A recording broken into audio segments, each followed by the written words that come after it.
Voy a hacer este video de prueba porque estoy probando nuevos programas para ver si se escucha mejor, si se ve mejor, etcétera.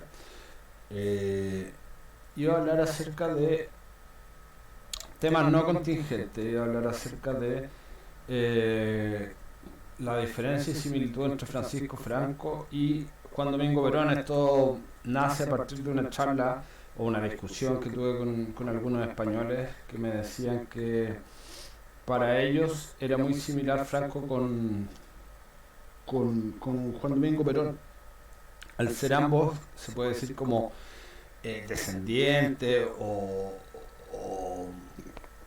en cierta medida productos o subproductos o imitaciones del fascismo italiano, uno podría establecer lazos muy lógicos entre lo que era la dictadura de Franco y lo que fue el peronismo, el primer peronismo, el peronismo de Perón, como se llama. Pero la verdad hay muchas similitudes así como hay muchas diferencias, y esa justamente ahí radica la dificultad de catalogar al fascismo como algo de derecha o de izquierda. Eh, Generalmente se habla de tercera posición, ¿no es cierto? Pero eso más tiene que ver con un posicionamiento geopolítico, geoestratégico, no de ideología propiamente tal. Siempre ha sido un enredo definir el fascismo desde un punto de vista objetivo y serio, porque claro, para los comunistas todos los que son de derecha son fascistas y eso es ridículo, y eso no era así tampoco en la época de la Unión Soviética. Ellos hacían una clara distinción, por ejemplo, entre las democracias liberales, entre Estados Unidos, Francia, Reino Unido en esa época, con respecto a lo que eran los regímenes fascistas, o entre comillas fascistas, como eran el nazi, Japón, Italia obviamente, Grecia, España, Portugal. Y siempre hubo además muchas diferencias dentro de lo que se llamaba fascismo. Yo generalmente siempre trato de sacar al nazismo como una cosa totalmente distinta. Para cualquier tipo de análisis del fascismo hay que sacar al nazismo de ahí, porque por un montón de razones, pero principalmente porque viene de una matriz cultural distinta que es germánica, y no solo germánica sino que germanista. O sea, el fascismo se basa como una ideología nacionalista, pero rehuyendo un poco de lo que es el nacionalismo típico de la modernidad, ¿no es cierto?, del que nace en la Revolución Francesa, porque recordemos que el nacionalismo no es algo histórico, no es que siempre existió ni nada de eso, es algo bastante moderno, es posterior a la parte de la Revolución Francesa, pero luego tiene mucho auge en Europa en el llamado periodo del romanticismo, periodo romántico, que es a partir, posterior a una especie de enfrentamiento teórico a lo que era muchos de los cánones de la Revolución Francesa. O sea, en la Revolución Francesa el empirismo, ¿no es cierto?, el racionalismo es lo que se pone en boga y se pone por sobre todo, y por sobre lo que era el antiguo régimen, ¿no es cierto?, que era basado en Dios, las leyes viejas, los reyes. Y después de la Revolución Francesa, ¿no es cierto?, sale esta república que viene a ser como muy aséptica, que se supone que es la encarnación del pueblo, entonces cambia totalmente, pero como nueva vuelta posterior que se enfrenta como una respuesta a ese racionalismo absoluto de la Revolución Francesa, surge el llamado romanticismo.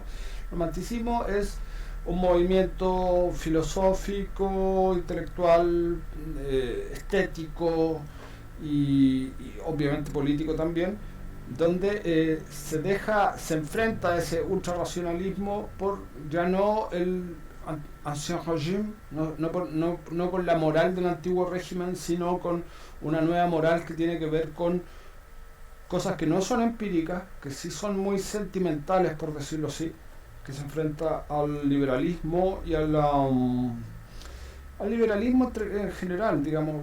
La Revolución Francesa tiene mucho de liberalismo, el liberalismo entendido como liberalismo más social, como protosocialismo también, y al liberalismo como lo entendemos hoy día como una cosa un poco más pro mercado. digamos, ese liberalismo que en un principio fue de izquierda y que fue revolucionario fue mutando, ¿no es cierto? Y se dividió en dos, existe el modelo francés y el modelo anglosajón, ¿no es cierto? Y uno de esos liberalismos dio origen a la socialdemocracia junto con el marxismo. Y otro de esos otra vertiente de ese liberalismo dio origen al libre cambio, a los liberal conservadores, que son la derecha actual, ¿no es cierto? O sea, del liberalismo de la Revolución Francesa surge la izquierda y la derecha actual, básicamente.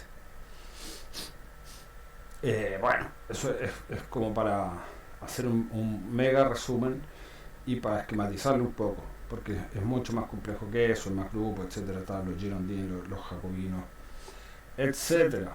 Pero en el caso específico de el romanticismo fue una respuesta, ¿no es cierto?, a ese ultrarracionalismo donde se ensalzaba temas espirituales, pero no relacionados con el cristianismo, con el ancien régime, sino con el nacionalismo, por ejemplo.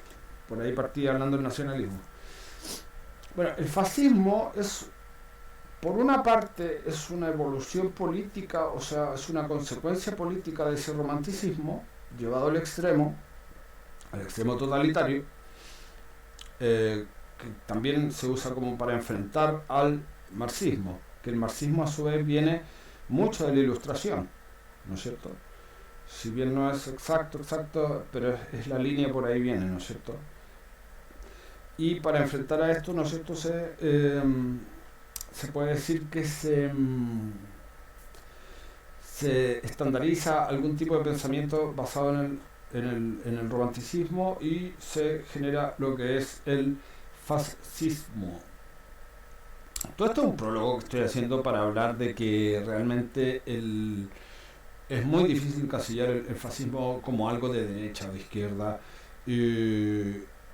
porque por un lado, como digo, viene del romanticismo, que es lo que estoy hablando recién, pero por otro lado existe también una tendencia a buscar en lo previo a la Revolución Francesa, digamos, en el ancien régime, pero siempre con un barniz de modernidad que tiene que ver con las masas, con lo popular, ¿no es cierto? Y no con una cosa elitista como existía antiguamente, ni con una cosa tan relacionada con la iglesia, etcétera. Pero sí busca en las corporaciones de la Edad Media, por ejemplo, en tipos de organización premoderna, alguna forma de organización social, ¿no es cierto? Es un movimiento moderno, el fascismo, porque viene del romanticismo y viene del nacionalismo, pero por otro lado indaga en organizaciones o en formas de organización estatal y política premodernas, como el tema de las corporaciones, que, como digo, es una cuestión de la Edad Media. Así que por eso es tan difícil encasillarlo.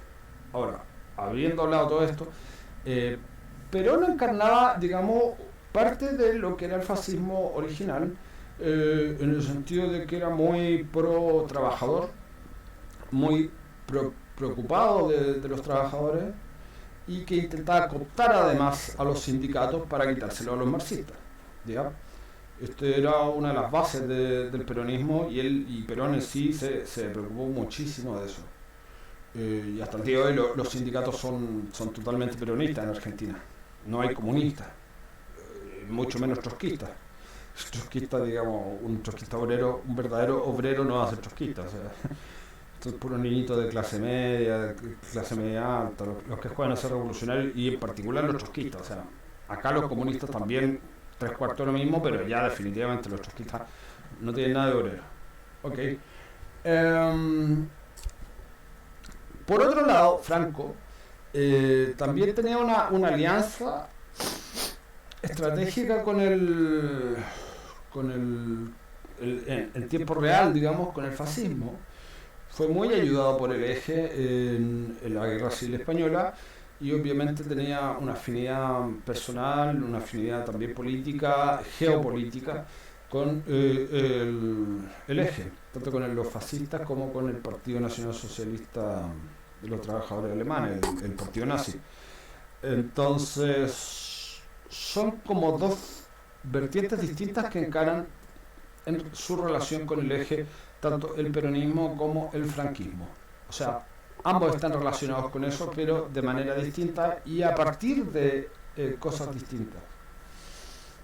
Entonces, bueno, obviamente después existir, cuando cae el eje, cuando el mundo comienza la Guerra Fría, ambos quedan un poco como huérfanos de sus alianzas internacionales que eran el eje, tanto en el caso del peronismo como en el caso del franquismo. Y obviamente articulan una amistad, una alianza entre ellos. Muy famoso es en España cuando va Perón con Eva Perón a España y les entrega un montón de trigo, qué sé yo, como ayuda a los españoles que tenían una economía devastada después de la Guerra Civil, que fue muy bienvenido en España, y hasta el día de hoy muchos españoles se recuerdan de eso o lo agradecen a los argentinos hasta el día de hoy, como digo. Pero más allá de eso, más allá de algunos temas en específico que tienen que ver con cierta tendencia hacia la autarquía, hacia la autonomía económica, en otros aspectos encarnaron la Guerra Fría de una manera totalmente distinta. Perón, al venir de un país que se había en cierta medida favorecido con la Segunda Guerra Mundial y que se había enriquecido con la Segunda Guerra Mundial, lo que hace es jugar un juego de no alineado, entre el Occidente y la Unión Soviética.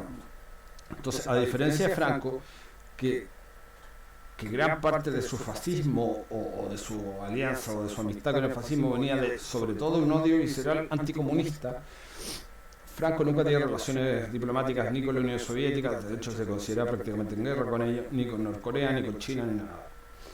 A diferencia del peronismo, que sí mantuvo unas relaciones, no digamos extraordinariamente amistosas, pero una muy buena relación con la Unión Soviética. De hecho, hay una visita famosa de Perón a Stalin, creo que el año 52, donde pactan un montón de cosas, hay ayuda, intercambio económico, hay bastante exportaciones argentinas a la Unión Soviética de trigo, etcétera, en algún momento, y posteriormente de la Unión Soviética a la Argentina. Entonces,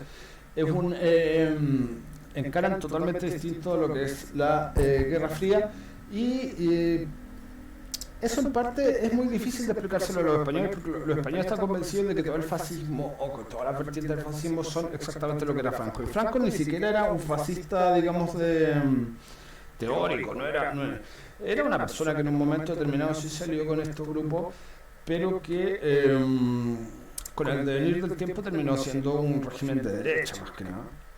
No demasiado pro libre de mercado, eso es verdad. De hecho, es algo que hasta ahora los liberales españoles reniegan mucho y reniegan de esa época y se consideran enfrentados en cierta medida a esa época, a diferencia de lo que pasó acá en Chile, donde el liberalismo fue encarnado por un régimen militar. En España no fue así. O sea, hubo una cierta liberalización una vez que los planes de autarquía del régimen franquista fracasaron estruendosamente y llevaron la pobreza a España.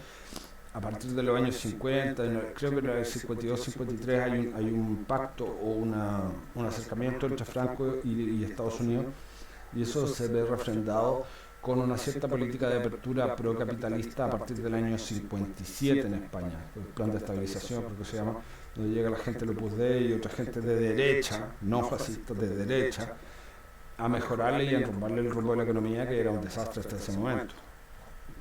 Entonces, así como el gobierno de Franco parte de un punto fascista o tercer posicionista, entre comillas, se va tirando hacia la derecha con los años, y lo que le queda del original es básicamente el nacionalismo de pandereta, vamos a decir, el folclore, que eso básicamente es lo que más se terminaron enfocando el franquismo para decir que seguía siendo un gobierno nacionalista. Es decir, la promoción de los valores tradicionales, etcétera, las corridas de toros, todo lo que es España antigua, digamos, siguió siendo muy promocionado, pero ya en términos económicos había renunciado absolutamente a esa vía. Por otro lado, Perón, como digo, tuvo un acercamiento grande a la Unión Soviética, siempre jugó como una tercera vía, ya no tercera posición, una tercera vía respecto al comunismo y al capitalismo. Y si bien tenía relaciones no tan malas con Estados Unidos, nunca las cortó, no era Chávez, no era Fidel Castro. Siempre tenía un vaivén y un juego entre la Unión Soviética y Estados Unidos.